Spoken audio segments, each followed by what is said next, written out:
여러분 안녕하십니까? 스카이피플이 준비한 지식 터는 방송 알고나 삽시다 제4회 방송을 시작하겠습니다. 오늘은 8월 8일입니다. 그래서 어떤 일이 있었는지 8월 8일에 관한 작은 역사, 지난 역사를 한번 되돌이켜 보도록 하겠습니다. 오늘 1부는 1973년 8월 8일에 한국 현대사에 있어서 아주 중요한 사건이 발생을 합니다. 그래서 그 부분을 좀 알아보도록 하겠습니다. 자, 그러면 1973년 8월 8일에 있었던 그 중요한 사건이란 뭐냐? 김대중 납치 사건입니다. 박정희 대통령 통치 시절에 야권 대표주자였던 김대중 선생께서 납치가 됩니다. 그것도 외국 땅에서. 이 사건에 대해서 한번 살펴보고자 합니다. 자, 김대중 납치 사건에 대해서 본론을 들어가기 앞서서 우리 모두 다 주지하시고 계십니다만은 우리 현대사에 있어서 가장 훌륭하신 분이죠. 김대중 선생님이 어떤 분이신가? 대략적으로 한 번만 짚고 넘어가겠습니다. 김대중 전 대통령님께서는 1924년에 1월 달에 태어나셨습니다. 그래서 전남 그 신안에 있는 하이도라는 그 작은 섬에서 태어나셨고요. 이후에 국회의원을 5번 하십니다. 그러니까 우리가 알고 있는 이분의 정치 역정의 거기에 비해서는 사실 그 국회의원을 많이 하시지는 못해요. 5번 정도. 아무래도 그 정권 차원에서의 조직적인 방해와 여러 가지 사건에 연루가 되시는 바람에 많이는 못 하시고, 우리에게 중요한 거는 역시 우리의 대통령이셨다는 것도 있지만, 세계사적으로 2000년에 우리나라 최초로 노벨 평화상을 받게 되신다는 사실이죠. 이 노벨 평화상을 받았던, 수상하셨던 그 당시에 사실은 온 국민이 축하를 해줘야 함에도 불구하고 일부 제 생각에는 그들이 불순 세력이라고 생각합니다. 그들이 좌익이라고 생각하고 그들이 친북 빨갱이들이 아닌가 이런 생각이 드는데 왜냐하면 나라 잘 되는 거 별로 안 좋아했으니까 일부 그 불순한 분들이 이 노벨 평화상이 돈 주고 사온 거다라는 정말 입에 담기도 거지 같은 창피한 얘기들을 해가면서 국제적 망신을 자초했던 기억이 납니다. 어떤 분들이 그랬는지는 말씀드리지 않아도 다 아실 것 같고요. 이 김대중 전 대통령님께서는 연설에 일가견이 있으시죠. 그다음에 많은 독서를 하신 걸로도 유명하고 또 저작도 상당히 많습니다. 아마 우리나라 역대 대통령 중에 가장 많은 글을 쓰셨던 걸로 기억을 하고요. 저는 중학교 시절에 자서전격인 그 행동하는 양심으로라는 책을 처음 접하면서 김대중 선생님에 대한 그 존경과 흠모의 마음을 갖게 됐는데, 저는 개인적으로 기억이 나는 게 중학교 그때가 2학년 때입니다. 행동하는 양심으로를 읽다가 학교에 선생님들한테 빼앗깁니다. 불온도서라고. 지금 생각해보면 정말 욕도 안 나오는 지경인데요. 당시 그 불온도서를 제가 어디서 샀냐면 그냥 서점, 일반 서점에서 샀어요. 그런데 불온도서라고 선생님들이 쫄아서 그게 학교고 그게 나랍니까? 그랬던 기억이 있습니다. 선생님께서는 이제 섬에 계시다가 목포로 유학을 오시죠. 그래서 목포 상고 나오시고, 상고를 나오셨기 때문에 처음엔 선박회사의 격리사원으로 사회생활을 하기 시작합니다. 후에 실력을 인정받아서 계속 그 사회생활에 큰 발전을 하시다가 궁극에는 선박회사의 경영까지도 하시는 그런 경력을 갖고 계십니다. 김대중 선생이 우리 국민들에게 대중적으로 이름을 알리기 시작한 거는 1964년 국회에서 필리버스터를 합니다. 우리 작년이 아니구나. 지난 국회 때 말미에 야당 의원들이 이제 그 필리버스터를 하면서 의사진행 발언을 길게 했던 거를 뉴스에 보고 그랬던 기억이 납니다. 선거 직전에. 근데 이제 거의 원조격이시죠. 64년에 필리버스터를 하면서 국민들에게 대중적인 지명도를 갖게 되시죠. 가장 가슴 아픈 거는 1980년 광주 민주항쟁 이후에 신군부 정권에 의해서 내란 음모죄로 사형 선고를 받으신다는 거죠. 물론 사형이 집행되기 직전에 형이 집행 정지되면서 미국으로 가셔서 겨우 목숨은 그래도 건지실 수가 있으셨는데, 아무튼 인동초라는 벼로처럼 아마 우리 현대사에서 가장 괴롭힘을 많이 당하고 가장 고생하시고 했던 분이라고 기억을 할 수가 있겠습니다. 그럼 이분이 왜 이렇게 괴롭힘을 당했느냐? 군부 정권에 의해서 그 배경을 한번 살짝 살펴볼게요. 일단 김대중 선생을 본격적으로 괴롭힌 건 뭐 역사적으로 시기적으로 맞기 때문에 이제 박정희죠. 다카키 마사오한테 이제 괴롭힘을 당하기 시작하는데, 김대중 선생은 1961년에 처음으로 국회의원이 됩니다. 근데 이 61년 5월에 고향인 전라도에서 되시는 게 아니라 강원도 인제의 보궐선거를 통해서 출마를 하셔서 당선이 되죠. 근데 이 보궐선거에 입후보할 때 또 도장을 또 그 반대쪽에서 빼돌려가지고 인장을 찍지 못해서 감자인가 무로 이렇게 깎아서 그 입후보 서류에 도장을 찍기도 한다는 일화가 이 행동하는 양심으로라는 책에도 나와 있는데, 그것보다도 중요한 거는 1961년 5월은 5.16 쿠데타가 일어나던 해고 고시기죠.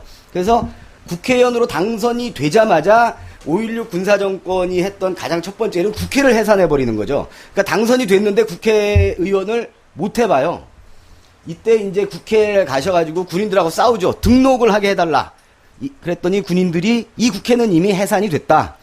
해산이 되더라도 절차를 밟게 해달라. 나는 국민의 투표에 의해서, 국민들의 선거에 의해서 정당한 방법으로 의원 배지를 달았기 때문에 일단 등록을 하고 의원 짓을 못하더라도 등록을 하고 절차에 의해서 해산을 당하겠다. 뭐 이러면서 설왕설래한 그런 기록이 있습니다. 그리고 나서 1963년에 아마 직접적으로 박정희를 처음 대면하게 되지 않는가 이런 생각이 드는데요. 이때 박정희는 아직 대통령이 아니었어요.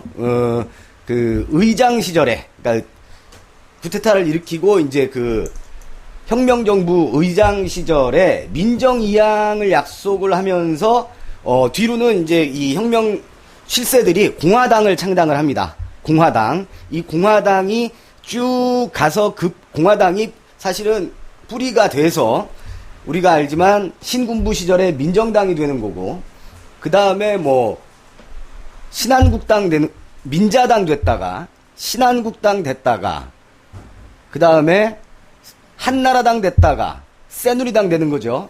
그게 이제 다 이 초록은 동색입니다. 이렇게 쭉 이어 내려오는 건데, 어쨌든 공화당을 창당을 하고 우리는 이제 군인들이 물러나겠다. 민정에 이양을 하겠다라고 발표를 하면서 선거 스케줄을 또 발표를 합니다.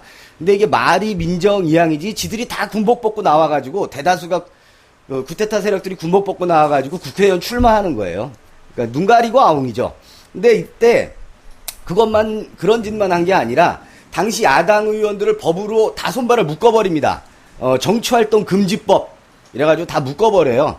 그래서 야당 대표로 김대중 선생과 이제 몇몇 분들이 이제 당시 그 의장이던 박정희를 아마 면담을 하는 모양이에요. 그 자리에서 이제 아주 세게 항의를 하죠. 민정이양을 하기로 했고 선거를 발표해놓고 야당 의원들을 부패 정치인이라는 이유로 정치금지법으로 묶어놓으면 이게 무슨 공정한 선거냐 라면서 크게 이제 항의를 하시는데, 이때부터 사실상 이제 박정권의 미운털이 박히기 시작한다라고 볼 수가 있습니다. 그리고 6대 때, 국회의원 6대 선거 때는 이제 목포에서 또 출마를 하시는데, 이때 기가 막힌 일이 벌어집니다. 일개 국회의원이죠. 일개 지역구 의원을 낙선시키기 위해서 당시 공화당과 대통령이었던 박정희는 무슨 짓을 하냐면 김대중 선생께서 출마한 목포 지역에 국무회의를 합니다. 이 내려와서 직접 무등산 거기 무슨 호텔에다가 베이스 캠프 만들어 놓고 장관들 그리 다 불러놓고 거기서 국무회의를 하는 거예요. 그리고 당시 이 목포 지역에 공화당 후보로 출마를 했던 사람이 김병삼이라는 사람인데, 이 사람이 장관 출신이고 군바리 출신입니다. 5.16 주체 세력이에요. 이 사람 지원 연설을 하는 거죠. 자, 상식적으로 봤을 때 대통령이 여당 후보를 당선시키기 위해서 지원을 하고 야당 후보를 탈락시키기 위해서 이렇게 국무회의까지 지방에 내려와서 한다. 전국을 순회하면서 이거는 지금 우리 상식으로 보면 엄연한 공무원 그 정치 중립 위반 아니겠습니까? 그래서 당시에도 이제 그런 거에 대해서 야당이나 김대중 선생께서 항의를 하고 선관위에 이제 고발장을 접수를 하기도 하죠. 근데 선관위의 대답이 가관입니다. 뭐라고 대답을 하냐면, 대통령은 대통령임과 동시에 여당인 공화당의 당수이기 때문에 당수로서 당원의 당선을 위해서 발로 뛴 거니까 이거는 부정선거가 아니다. 선거법 위반이 아니다. 라는 말인지 막걸리인지 개똥인지 그런 얘기를 하면서 면죄부를 줍니다. 근데 여기서 결국 당선되시죠. 6대 선거, 의원 선거에서 당선이 됩니다. 이 어려움을 다 극복하고. 그 다음에 큰 이슈가 됐던 거는 이 박정희와의 악연에 있어서 최고조는 71년 대통령 선거입니다. 이때 우리 김대중 선생은 95만 표를 획득을 하는데 서울에서만 39만 표를 획득을 하고, 여당의 텃밭인 부산에서도 무려 40%의 득표율을 보입니다. 그래서 거의 이길 걸로 봤는데, 경상남도와 북도가, 박정희한테 75%의 몰표를 주죠. 예. 이때부터 지역 감정, 지역색을 이용한 정치, 이런 것들이 아주 본격화되지 않았나 싶고요. 안 봐도 비디오지만 어마어마한 부정선거를 했겠죠. 중앙정보부가 직접 개입을 해서 선거를 치렀을 정도니까. 그 부정선거 중에 그냥 가장 대표적인, 우리가 그냥 어이없어서 기억하나 할까 하는 건이 하나 있는데, 우리 알지만 김대중 선생은 동교동에 사시잖아요. 마포구 동교동에 있는 그 투표함을 통째로 선관위가 무효 처리를 해버립니다. 동교동 표를. 이유는 투표하면 항상 봉인을 하는데, 이 봉인을 하는데 선관위 직원의 도장이 찍히지 않았다라는 이유로 완전히 무효를 시켜버려요. 통째로. 그러니까 까지도 않고 이건 무효. 거기서 표 많이 나왔을 거 아닙니까? 도장을 안 찍은 이유는 지들이 일부러 안 찍고 어디 도망간 거지. 투표함 해갖고 트럭에 실을 때 안 찍은 거야, 일부러. 그리고 나서 이제 개표할 때, 도장 안 찍혔네, 무효.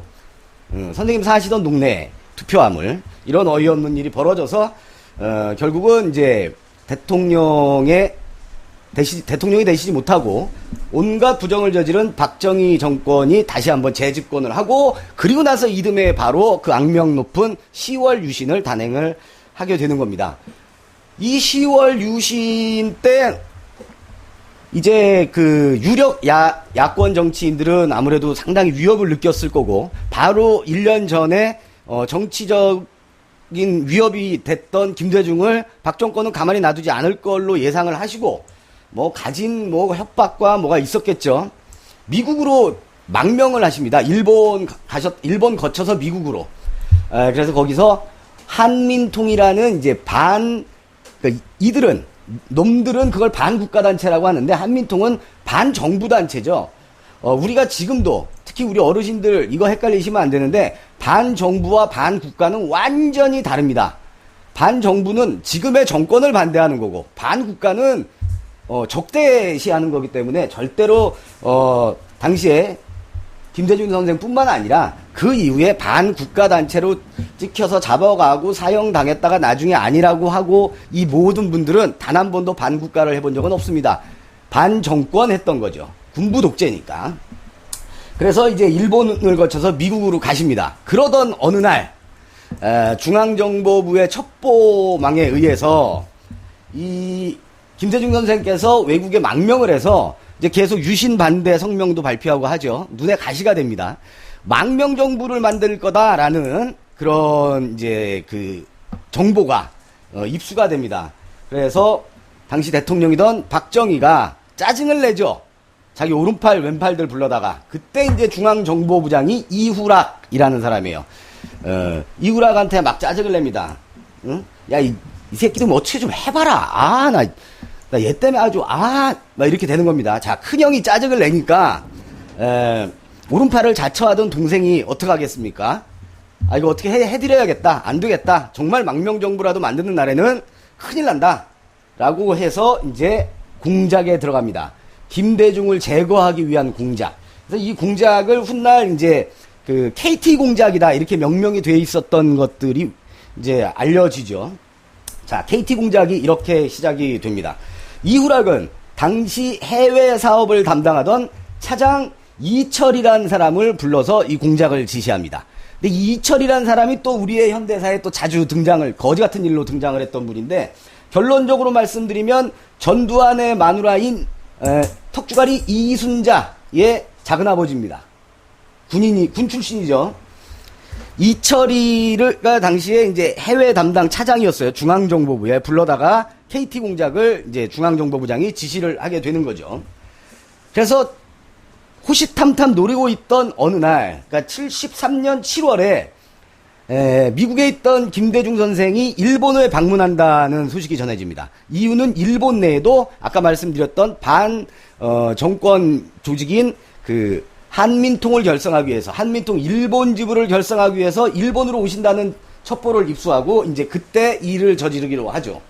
그래서 당시 주일공사는 외교관입니다. 근데 여러분들 우리 외교관은 상당수가 정보요원들이라는 걸 아셔야 돼요. 미 대사관에 있는 사람들도 상당수가 CIA입니다. 예나 지금이나 우리도 뭐 마찬가지였던 것 같아요.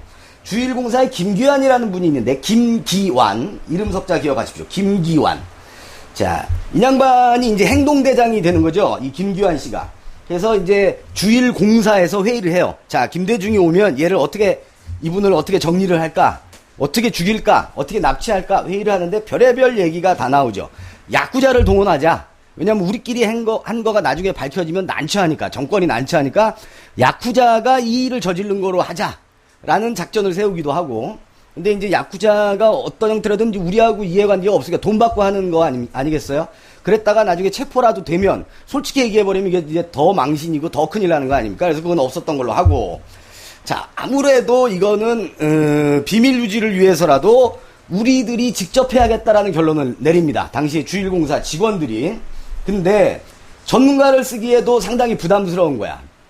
입국을 시켜야 되고 또 뭐 복잡하고 하니까 참 재밌는데 웃겨요. 일반 공무원들이 합니다. 첩보원들이 하는 게 아니에요. 김대중 선생 납치를. 당시 2급 이상의 일반 공무원, 그러니까 고위 공무원들, 잘 먹고 잘 사는 사람들, 시키면 무슨 짓이든 할 수밖에 없는 입장에 있던 고위 공무원들이에요. 2급 이상이면 이 공무원들을 동원해서 이 작전을 실행을 하죠. 그래서 김대중 선생이 7월 말경에 일본에 입국한 이후부터 계속 미행을 합니다. 그럼 김대중 선생 쪽에서는 이거를 감지 못하겠어요? 잘못하면 해코지를 당한다는 알기 때문에 숨바꼭질을 하는 거죠. A라는 호텔에 묵을 것처럼 하지만 B에 묵고, 또 김대중 선생 이름으로 내지는 한민통 이름으로 같은 호텔에 방을 여러 개를 예약을 해서 어느 방에 묵고 있는지를 모르게 하고, 이러면서 막 몰래 다니시면서 활동을 하십니다. 그래서 계속 이 주일공사 공무원들이, 첩보원들도 아닌 사람들이 헥헥거리고 쫓아다니다가 계속 이제 뒤만 쫓는 거예요. 가보면 이미 사라지고 가보면 없고. 이러던 어느 날 당시에 일본에 우리 야당 지도자 중에 양일동이라는 분이 계셔요. 양일동이라는 야당 지도자하고 김대중 선생하고 이제 어쨌든 이 반정권 운동을 하기 위해서 의견을 나누시기 위해서 호텔에서 비밀리에 회동을 한다는 첩보가 입수가 됩니다. 근데 요게 이제 맞아떨어지는 첩보였어요.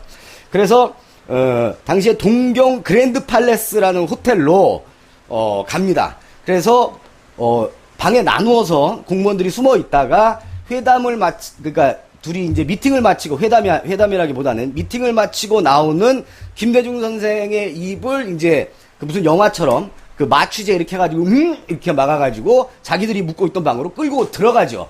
끌고 들어가는데 이제 여기서 이제 꽁꽁 묶고 이제 1차적으로 납치에 성공을 하는 겁니다. 근데 여기서 무슨 일이 벌어지냐면, 이 김대중 선생을 이제 호텔에서 납치를 해서 기절시켰잖아요. 그래서 이제 차에다 싣고 이제 모처로 가야 돼. 근데 이 납치범들이 아까도 말씀드렸지만 이 전문가들이 아니잖아. 정보요원들이 아니란 말이에요. 그냥 일반 공무원들이야. 그러니까 상당히 어설펐을 거고, 얼마나 쫄았겠습니까 또 하면서, 시켜서 하긴 하지만. 그래서 이분을 차량 트렁크에 태워서 지하 주차장에서 이 호텔 밖으로 가는데, 그때도 호텔에서는 지금처럼, 일본 호텔에서는 지금처럼 주차비를 받았을 거 아니에요. 이렇게 쫙 차단봉 내려와서. 근데 너무 쫄아가지고 이 주차비도 안 내고 그냥 도망가 버리는 거예요. 이 차가. 납치한 차량이 주차비 정상으로 내고 아무 일 없었다는 듯이 수고하세요, 스미마생 이러고 가면 되는데 쫄아가지고 그냥 발라버리는 거야. 그래서 당시에 그 CCTV에 그 사진이 딱 찍힙니다. 그 차가. 제가 남발을 적어왔어요. 2077 동경이라고 돼 있고 2077이 찍히는데 이게 나중에 일본 경찰이 차적 조회를 해봤더니 글쎄 일본에 있는 한국 총영사관 차량이라는 게 밝혀지죠. 영사관 짓이라는 게 그냥 밝혀지는 거야. 이 차 하나 때문에. 그리고 또 이 납치를 했던 그 호텔방에 얼마나 어수룩하게 그 짓거리를 해놓고 가냐면 거기다가 권총을 하나를 또 놓는답니다. 권총을 한 자루를 놓고 북한 담배 하나를 침대에다 놓고 가요. 이건 북한의 소행이다 이렇게 하려고. 그리고 아무튼 권총과 그러니까 야쿠자의 짓으로 유도를 하던 북한의 짓으로 유도를 하려고 두 개를 딱 놓고 가는데 훗날 이런 얘기를 하죠. 그 담배 한 갑과 권총 한 자루는 누가 봐도 이거는 북한 짓 아니고요. 이것은 야쿠자 짓 아닙니다. 라는 거를 본인들 스스로가 힌트를 주고 간 거다. 이런 얘기들을 하죠. 근데 결정적인 게 지문을 하나 멍청하게 남기고 합니다. 다행이죠. 멍청한 게 아니지. 우리 입장에서는. 컵에다가 지문을 하나 남기고 하는데 이제 일본 경찰이 이 지문 조회를 해봤더니 대한민국 공사 직원이야 또. 이름은 김동운이라는 이름입니다. 김동운.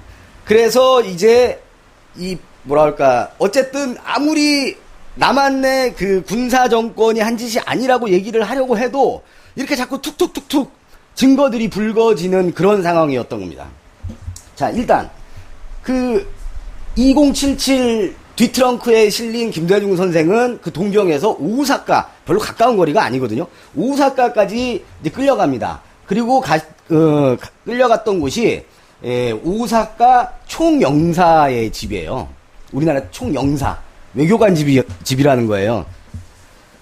그리고 그와 동시에 우리 중앙정보부는 일본에도 이런 정보기관이 있을 거 아닙니까? JCIA의 협조를 통해서 이제 약간 비호를 받기도 하고 일본 내에도 못된 구급파 의원들이 있었다고.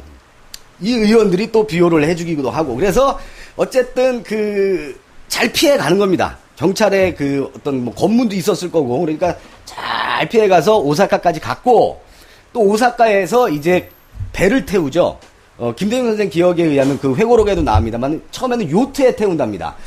오사카 앞바다에서 요트에 태워서 공해상까지 나온 다음에 거기에서 큰 배로 갈아타는데 이 배가 나중에 알고 보니까 우리 중앙정보부의 공작선이었다는 게 또 밝혀집니다. 이름 까먹었네. 이름 꼭 북한 배 이름 같았어요.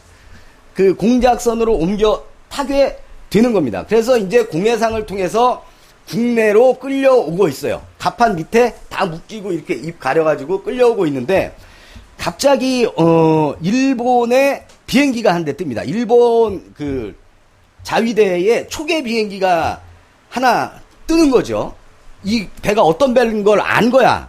그러니까 무슨 짓을 저지를까봐 못 저지를 게 저공비행을 하면서 이 배를 쫓아가. 대한민국 바다로 들어갈 때까지 쫙 쫓아갑니다.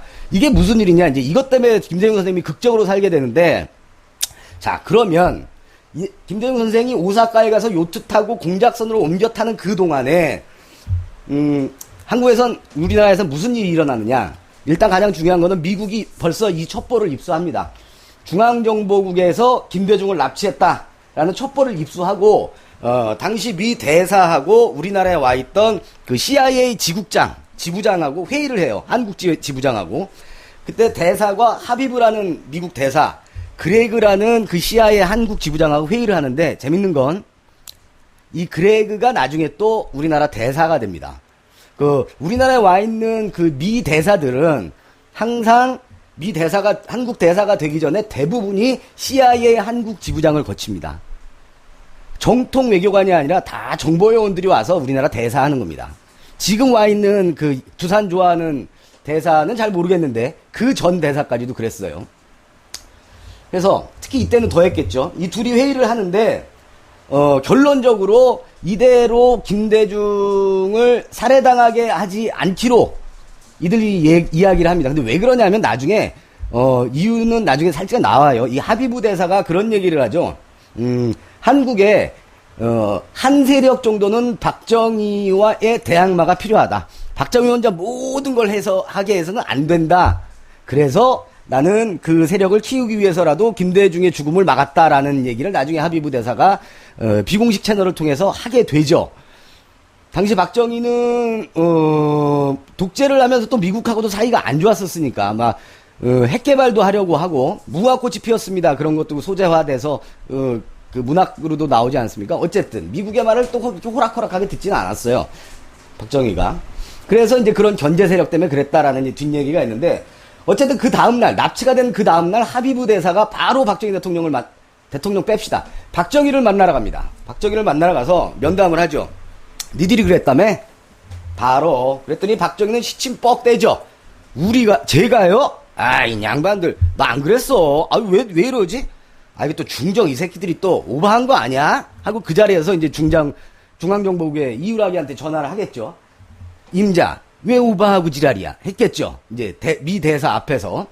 그랬더니 이제 중정에서 딱 알아채고 이거 걸렸구나. 이제 뒤집어 쓰자. 각하를 여기에 끼우면 안 된다. 우리끼리 뒤집어 쓰자. 그래가지고 중정은 이제 자기들끼리 단독 범행인 것처럼 시침을 떼죠. 그걸 위해서 중정에서는 일본에 있는 JCIA, 일본 정보국에 연락을 합니다. 사실은 우리가 이렇게 했는데, 이거 죽이면 안 될 것 같아. 미국이 벌써 알아버렸어. 그래서 미국이 죽이지 말래. 큰 외교 문제가 될 것 같아. 그래서 일본 비행기가 떠가지고 그 공작선을 따라간 거예요. 무슨 일 못 벌어지게. 막 가판 위에 올라와서 이제 처음에 수장을 하려고 했다고 하더라고요. 그래서 뭐 이렇게 무거운 거, 시멘트 같은 거 발에 묶기도 하고 그렇게 했다는데, 그거 못하게 하려고 이제 그 초계기가 따라간 거죠. 그래서 어쨌든 김대중 살해는 일단 실패합니다.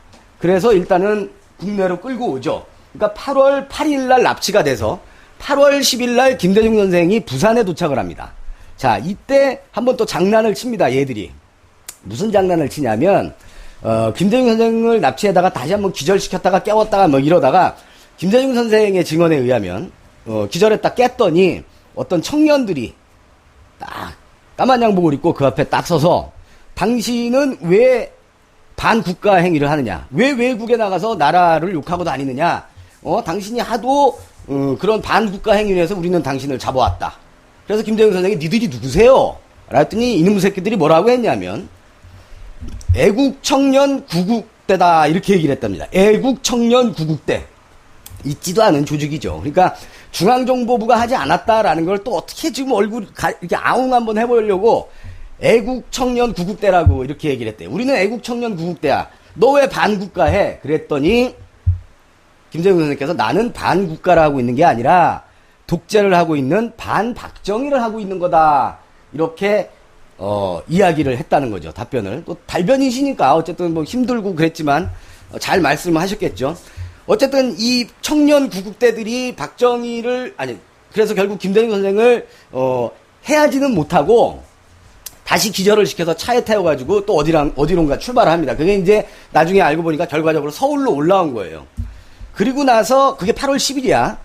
어디를 돌아다녔겠지. 한 방에 안 왔어. 왜냐면 차량 추적을 당할 수도 있고 지금 뭔가 꼬리 자르기를 들어가야 된단 말이에요. 그래서 막 뱅글뱅글 돌다가 8월 13일 날 김대중 선생이 눈을 딱 떠보니까 자기네 집 대문 앞인 거야. 그러니까 8월 8일 날 납치가 돼갖고 근 일주일을 차로 끌려가 요트, 공작선, 다시 차를 타고 이렇게 끌려다니다가 눈을 뜩 떠보니까 당신 집 앞이야. 동교동 자택 앞이야. 그래서 우습게도 이 양반이 먼지 묻은 옷을 툭툭 털면서 띵동 이렇게 벨을 눌렀답니다. 그랬더니 안에서 이휘호 여사가 누구세요? 한 거죠. 나요. 그랬더니 이제 깜짝 놀라서 문을 열어봤더니 진짜 피고리 상접해 있는 김대중 선생이 거기 계셨던 거죠. 이게 현재까지 말씀드린 8월 8일, 1973년 8월 8일부터 8월 13일까지의 김대중 납치 사건의 그 전말입니다. 플루 차트예요. 그대로 시간대별로. 지금 제가 말씀드린 거는 우리가 한때 지금 다시 권위주의 정권이 들어서서 우리 좀 힘들고 좀 그런 데 살고 있습니다만 한때 우리가 좀 좋았던 때 국민의 정부라든가 좋았던 때 살았을 시절이 있지 않았어요? 90년대 후반부터 2000년대 초반까지. 그때 MBC TV에서 이제는 말할 수 있다라는 다큐멘터리를 했어요. 거기에 주로 나온 것들을 제가 일단 재구성을 한 겁니다. 그래서 8월 8일부터 8월 13일까지 이런 사건이 있었다. 전 대통령인 김대중 선생께서 죽임을 당하실 뻔한 반대 세력에게, 정치적 반대 세력에게 죽임을 당할 뻔한 이런 말도 안 되는 일이 있었다. 이런 일을 말씀드리는데, 결과가 어떤 결과가 벌어졌냐면 이게 더 창피합니다. 이게 더 가관이에요. 자, 일본은 이제 공식적으로 다 드러났어. 김대중이 자기네 땅에서 납치가 됐다는 게 다 드러났고, 일본이 바보가 아닌 이상 동경에서 오사카로 자동차 남바까지 찍혔는데 그게 무사히 도착을 하고 요트를 타고 공해상으로 나가고 일본이 묵인을 해주지 않았으면 이 일이 벌어질 수가 없어. 그러니까 우리는 묵인하지 않았다라는 거를 알려야 돼요, 국제사회에. 그래서 이제 난리를 칩니다. 지들이 먼저 우리 정부에게 뭐라고 난리를 치냐면, 니들이 남의 땅에 들어와서 우리 영토에서 외국인을 납치했어. 이거는 엄연한 내정 간섭이고 불법이야. 도대체 남한 정권, 남한은 우리 일본을 어떻게 보고 이런 불법을 저질렀어? 그러면서 막 자기들이 이제 먼저 털기 시작합니다. 속으로는 그랬겠죠. 이 병신들 줘도 못 먹어 이러면서 이제 털기 시작했죠. 그런데 이때 우리 그 정권은, 박정희 정권은 상당히 부담되는 일이 한 번 있었어요. 이렇게 외국에서 우리 내국인을 납치했다가 큰일이 난 적이 한 번 있었습니다. 60년대 후반에 동베를린 사건이라는 게 있었는데, 이게 이제 동베를린, 그러니까 서독에 베를린 쪽에 유학가에 있는, 쉽게 말씀드려서 우리 유학생들을 간첩으로 조작을 해가지고, 윤희상 선생이나 이렇게 유명한 분들이 그때 조작돼서 체포가 되셨는데, 조작을 해가지고 이들을 납치해서 잡아온 적이 있었어요. 그걸 서독 정부가 알고 나서 단교를 하자라고까지 했거든. 근데 우리 그때 서독에 광부 보내고 간호원 보내고 이러면서 어렵게 먹고 살고 있을 때라 상당히 난처했었거든요, 국제적으로. 근데 그런 일을 당했기 때문에 일본이 난리를 치니까 이제 안 되겠다. 수습위에 들어간 거예요. 그래서 이제 공식적으로 사과를 하는데, 그럼 또 공식적으로 그냥 사과를 해버리면 우리 짓이다가 돼버리는 거 아니야? 이때 또 어이없고 코미디 같은 시나리오를 하나 씁니다. 아까 우리가 기억합시다라고 했던 이름이 있어요. 김동운. 여기다 한번 써볼게요. 이분 지금 뭐 하시나? 지나가라도 좀 만났으면 좋겠네. 김동운. 이 양반이 컵에 지문을 남겼다고 했잖아요. 그러니까 이분 신분은 드러난 거야. 그러니까 이 김동운 씨가 일본에서 기자회견 비슷한 걸 하고 공무원을 그만둡니다. 근데 이때 이제 공무원 품위 유지를 못했다. 그래갖고 해임시켜버리는 거죠. 외교부였겠죠, 그죠? 외교부에서 이제 해임을 당해. 그러니까 공무원이 옷을 벗는 거야. 마치 단독 범행인 것처럼 해가지고. 그런데 이분이 제가 알기로는 곧 복직을 합니다. 뒤로 또 복직을 해요. 그래서 일본에서는 공식적으로, 일본과 우리 한국에서는 단독 범행인 걸로, 이 양반, 이 철없는 공무원이 단독 범행에서 김대중 선생 납치한 걸로 이렇게 막 빨리 무마를 해서 일단 표면적인 거는 덮어버립니다. 자, 덮었지만 일본에서 정부는 계속 우리한테 막 난리를 치는 거죠. 이 빠가야로들아, 응?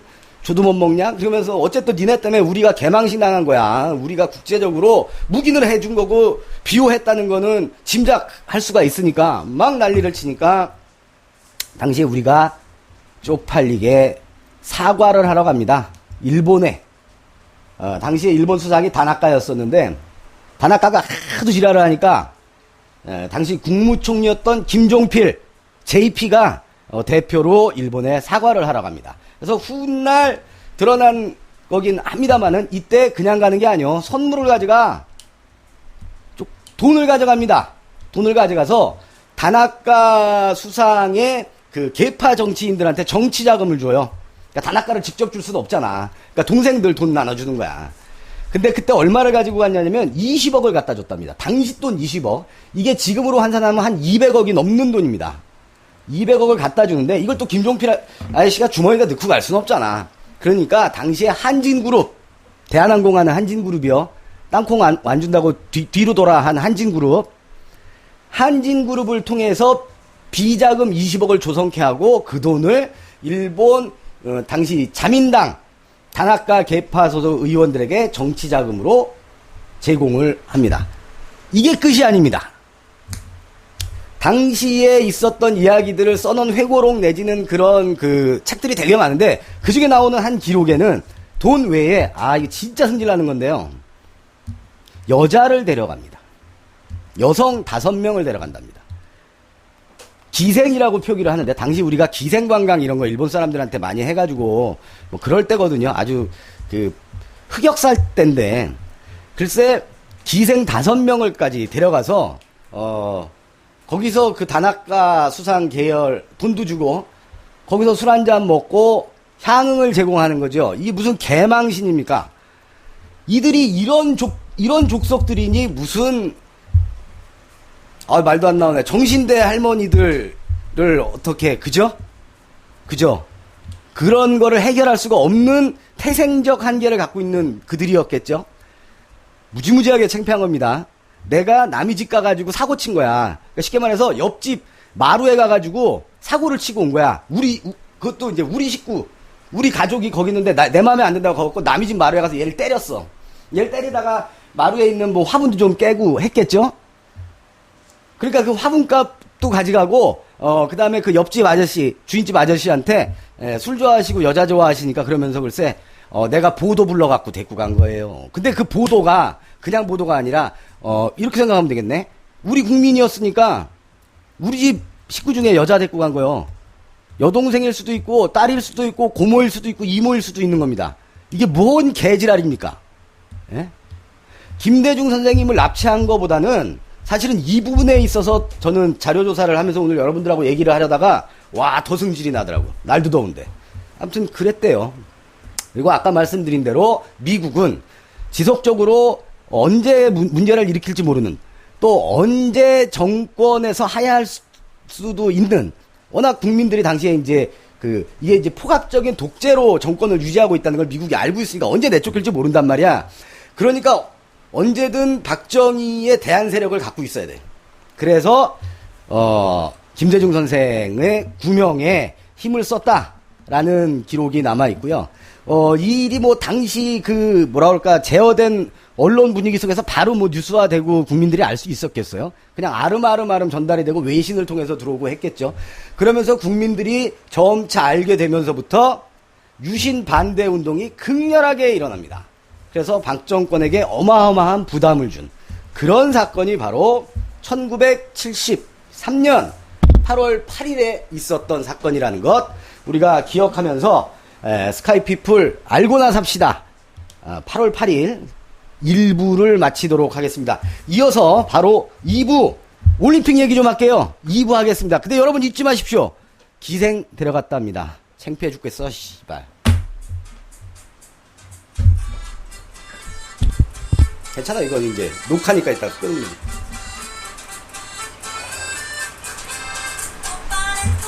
됐고